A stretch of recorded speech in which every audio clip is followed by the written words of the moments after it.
You want to know the problem before you buy the problem. I'm Gareth Foley with FCP Euro, and today we'll be doing a PPI on this 2020 BMW X3 M40i in the lift behind me.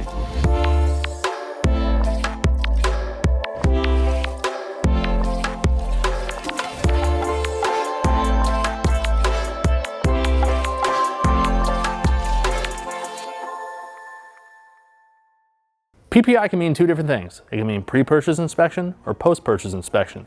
In our case, we bought this X3 M40i without any kind of pre-purchase inspection, so this is now going to be a post-purchase inspection. So we're going to go through this entire car today to figure out and find potential issues that are going to need to be addressed, and all of that information can be used by you during a pre-purchase inspection, so you can know the problem before it becomes your problem. So the easiest thing to do on any car that you're looking at is look at the outside of the vehicle.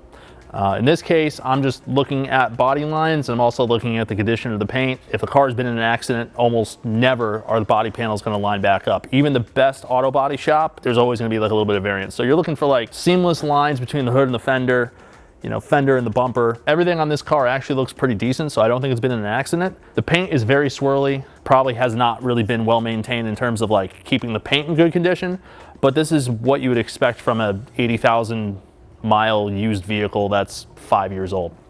The other thing to look at as well, particularly on an all-wheel drive vehicle, is does it have a matching set of tires? So in this car's case, it does have a staggered setup, which are the stock wheels from the car. They're all the same brand. The date codes are all basically the same on them. The reason why that's super important is you don't want to buy an all-wheel drive vehicle where tires have been changed at different times. Usually when tires have gone to a certain wear point, the rolling diameter shrinks down significantly.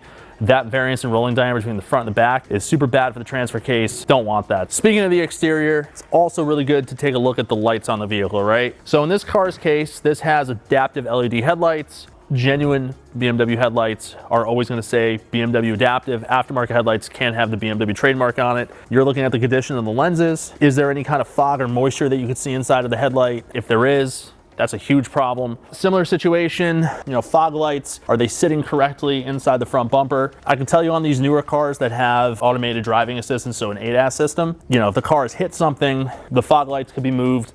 That could have potentially dislodged the sensor. Realigning those types of things is a pretty complicated process. You don't really want to buy a car that has that problem, so you're looking for anything that looks off here in the front. Front camera's not foggy, which is right here. Everything looks good up front, which is a good thing.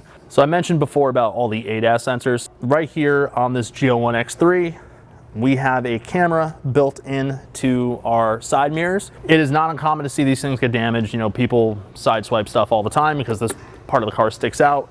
So if you see one of these assemblies with chips or broken pieces off of it, that is probably a red flag. If there's any kind of moisture inside the turn signal or moisture inside the camera lens there, that is potentially a problem you have to deal with, because these assemblies you pretty much have to buy as a complete unit, and they're very expensive. If the car has been involved in a side collision, the doors would have probably been replaced. Things like the factory installed stickers for your tire pressure settings, along with the VIN label, those types of things would likely not be there anymore if the vehicle was in a severe side collision. Everything looks great here.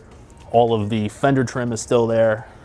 So far nothing is sticking out to me about this car as being potentially involved in an accident or a problem. So a couple of other visual things you could look at from outside the car. The wheels are all in good condition. There's no curb rash or noticeable bend or damage that is alarming. And then also we're looking at the brakes. I'd be shocked if these were original, unless this car did a massive amount of highway driving. We really don't know. But a little bit of corrosion, you know, I could feel like a little bit of a lip on the rotor here. And I could also take a look at the brake pads, and there is some material there, but I can tell you right now, the rear brakes for sure are gonna have to be done in this car. So we've talked about visible signs of body damage, and right here we have some on the back bumper here, which is on both the hatch and bumper, but again, as a SUV, that's not totally surprising. However, if you're looking for a pristine vehicle, this damage right here may be a no-go for you, or that could be something you help to negotiate on the purchase price of the vehicle. That is the only visible body damage on this entire car, which is not bad. No problems with the taillights, no problem with the reflectors. Third brake light is totally fine. There's only one other thing that I want to talk about on this generation of X3, and that's actually on the roof of the vehicle. Why are we looking at the roof? Well, I could tell you, for this generation of BMW SUVs, there is a massive service bulletin. We're talking thick. It's 50 plus pages of information in regards to water intrusion because of the moonroof. It's all similar design, so it kind of plagues all these cars. And what we're specifically looking for, particularly on a used vehicle, is the situation where these sunroof seals start to shrink. And the problem is, if they're small enough and you live in an area where it rains enough, or you get heavy frequent rainstorms, it is possible for the water entering the sunroof tray to overwhelm the drains.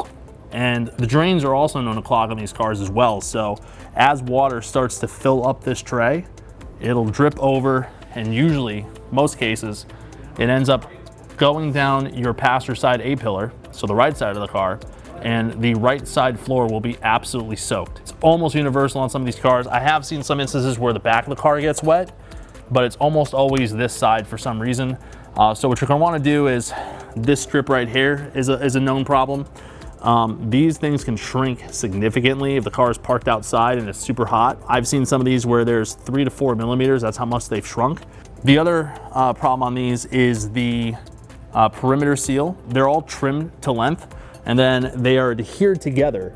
And that right there, because it's not one continuous piece, as this gasket starts to shrink, that is another area for water to start to leak in the car. So seeing as all these vehicles come with a sunroof or moonroof, you really not only want to take a look at the car that you're looking to purchase and making sure that these seals are in good condition, you also want to make sure that water has not already leaked into the vehicle. Lots of electronics, lots of potential ways for water to get into electronics, and that could potentially be a huge problem. Once you have water inside the car and the molded carpets, once they're wet, they're never dry ever again. All right, so we have the car up in the air, and this is where you would really want to start looking at the mechanicals of the vehicle. Like every modern car, there's a whole bunch that's hidden by plastic shields and stuff. We'll remove that. Just on a quick visual without taking anything off, we can look at the front suspension. One thing to note on a lot of modern BMWs, if you find that you're looking at a car and it looks sort of like lopsided in the front, like one side sitting lower than the other, that is bad news bears. And what has happened there is the car's hit a big pothole and it's driven the knuckle up on the strut. So instead of the strut tower failing from that hit, BMW uses the knuckle as a mechanical fuse. So what happens is the spindle or knuckle will go up on the strut instead. And more times than not, that strut will come in contact with the axle. But if the ride height is not even in the front, the knuckle and the strut are the first place to look at. Make sure that they look the same on both sides in terms of where they sit. There is a lip in there where it bottoms out. But again, big enough pothole, hard enough hit, it will break that and the whole thing will just shift up on the strut. We can look at the boots. They're pliable, there's no tears. We're looking at all of our ball joint boots. Those are all still together. Even for the sway bar link, of course, you could check for play, give it a shake, 12 and 6, feel if there's any slop in your tie rods or any kind of slop in the wheel bearings. But for the most part, everything here looks pretty good, just kind of dusty and dirty, what you would expect from a car with 80,000 miles on it. Look at the exhaust, right? We have a flex pipe up here, that's still in one piece. Give it a shake. There's no weird noises. Catalytic converter, the stock downpipe is still there. There's no, major damage, marks, anything on the exhaust system that would be concerning. Of course, this is an SUV, so it would have to hit something pretty large in the road in order to damage the exhaust. Pinion seals are a pretty common leak on BMW diffs. So you look for any moisture or buildup around that, and this diff is pretty dry. Same thing with our side seals. And right there's a little bit of shmoo on the side of it. So this thing might need axle seals. I can also see this over here. Known problem, and that's nothing particularly new on that. I'm also looking here at the suspension. Everything looks pretty good. These types of control arms right here, the ones that are stamped steel, in a environment where a lot of road salt and stuff like that is used, very high mileage cars with original components, you could expect these to start potentially rotting out. Looking at the rear shocks, there's no leaks or anything like that, but again, with 80,000 miles, this car is at the point where you might consider looking at replacing some suspension stuff. We're also looking at our axles. These have a different type of boot on them than the front. There's no articulation here, so they don't need to be that ribbed style. These are just basically a one-piece boot. But again, you're looking for tears, leaks. And then coming to the back of the car, we have the muffler. Right here, there's some soot and some moisture. So maybe there at that weld, there's a little bit of an exhaust leak. This does have an exhaust flap, and the electronic actuator, there's like a little clip that holds onto that. So if you start the car and you hear like a rattling noise from the back, it's almost always because that clip has broken off. But that's an easy fix. And then other than that, you know, the exhaust hangers are in good condition. The suspension looks pretty decent. There's nothing here that is screaming a problem to me. All right, so now that we have the bottom under trays, splash shields, whatever you want to call them, off the car, we can see a little bit more of like the engine and everything else. We obviously had this moisture problem happening here around the drain plug. This is a B58 TU powered car, but even if it was a B58 car or B48, doesn't matter. All these cars have plastic oil filter housings. I do see some oil on the oil cooler, but it honestly to me looks like it's oil that has basically poured out of the top of the oil filter housing when the filter was pulled out. That said, the plastic oil filter housing is a dastardly decision by BMW on the engineering side, because one day it's going to fail, and engines have already died because of that failing. It's just not something that should happen. Great news though, there are aftermarket aluminum oil filter housings for these engines. You know, engine mounts look pretty good. I mean, 80,000 miles, they should still be okay. I don't see any kind of leaks at the front differential. There's an O-ring seal here between the oil pan and it. CV joints look good, no tears. There's no grease slinging anywhere, so the front axles are totally fine. I'll tell you, the front diff has never been serviced because those drain plugs look original, so those have never been removed. Similar situation here with our transmission. This is the original pan. This has never been serviced, and again, at the mileage, that's probably something that should happen. There's a secondary transmission mount here off to the side. That looks okay, but while doing the transmission service, maybe replace that. Coming back here to the transfer case, also not serviced, and there is a service bulletin out for these transfer cases with vibrations under acceleration. It's almost always because the fluid has basically gone bad and the clutch packs are binding inside the transfer case.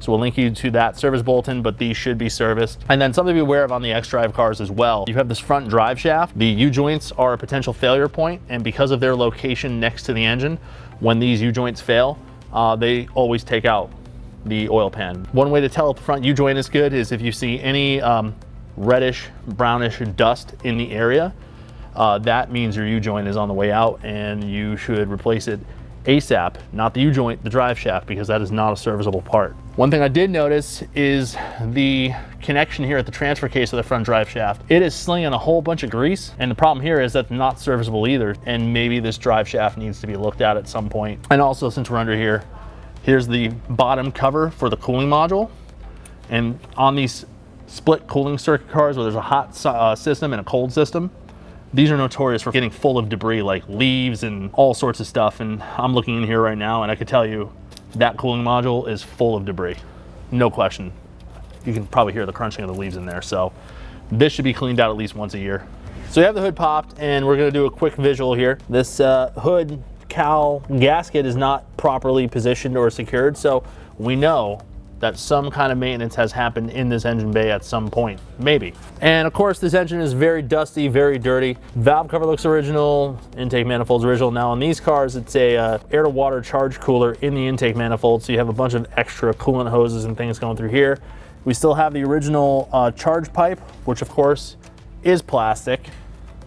I'm taking a look at all the electrical connectors for both our injectors and the ignition coils, making sure that these are all still intact. I can tell you right now, these are super brittle and they can be broken upon removal, and that could cause problems later on. So if you were to catch any broken electrical connectors during the inspection, it's a really good time to replace it. In fact, I would recommend doing that. I'm sure the injector is original because I see no evidence that the fuel rail has been removed. The ignition coils, they are original. So chances are spark plugs have never been touched. PCV breather hose is original. High pressure fuel pump looks original. Expansion tanks looks original. No kind of coolant pouring out of them, so no concern there. Our serpentine belt is original along with the tensioner. So at 80,000 miles, those are probably gonna have to be replaced. Don't think the fan has ever been out. I see no evidence that anything at the front has been touched. So radiators are all gonna be original. Transmission cooler is going to be original. Our intake boot to the turbo inlet, all of that looks original. I can tell you that this has been removed to do air filter replacements. And the reason I know that is because I found the 16 millimeter in the bottom of the engine bay. That fell out when I took the under trays off. And there's tooling marks both on this E-Torx and the 16 millimeter. So this has been opened before. Also notice the clamps here for the intake silencer. Those are not original, so this car probably had some sort of silencer delete at some point and it was put back to stock. Turbocharger looks original. O2 sensors look original. I mean, honestly, everything in this engine bay looks like it would have been from the factory. But the good news is we have a whole bunch of videos planned for this specific car. So everything you're gonna need to know about doing that is gonna be covered in the future. Just taking a look at the coolant in the low temp expansion tank and the high temp expansion tank. In the high temp expansion tank, a clear indicator of a potential oil filter housing problem would be oil mixing with the coolant, because the oil has to pass through the housing. Coolant also passes through the housing to the oil to water oil cooler. So if you see any oil floating or discoloration of the coolant in the high temp coolant circuit, I can almost guarantee you it is coming from the oil filter housing. That's going to be your dead giveaway that you have a problem impending. I think the interior portion of everything is fairly straightforward. You're going to be looking for tears, trim pieces missing, anything that stands out for like additional neglect, abuse, maybe lack of care for the car. I could almost say under most circumstances, you're going to find evidence of the previous owner somewhere. In this car's case, you know, most of the interior looks pretty good. The armrest has a tear in it. Back seat looks pretty good. All the ISOFIX covers are in place. It has all-weather floor mats with it, and it is missing the cargo cover. But to be honest with you, those are sort of normal things when you're buying a used car with more mileage on it. You're going to find that there's components missing. Maybe some interior trim pieces are missing, like the ISOFIX covers, pending the child seats were ever used, but you can replace those. But for the most part, everything in this car on the inside looks pretty good. Looks like it was reasonably taken care of. So we hope you enjoyed watching this video on this post-purchase inspection of this G01 X3 M40i. Of course, most of what we talked about could apply to any generation of the G01 X3 or G02 X4. We want you to take the information from our post-purchase inspection and apply it to your pre-purchase inspection so you can get the G01 X3 or G02 X4 vehicle of your dreams. Again, hope you found this video informational. Of course, if you own one of these vehicles, we'd be happy that you drop any of your first-hand experiences in the comments section. And if you have any questions, of course, drop in the comment section. We'll get back to you. Hit that like button if you like this video, and you'll want to hit subscribe. We have a lot of content planned for this vehicle, and you won't want to miss any of that. And as always, we'll see you for the next one. Thanks for watching.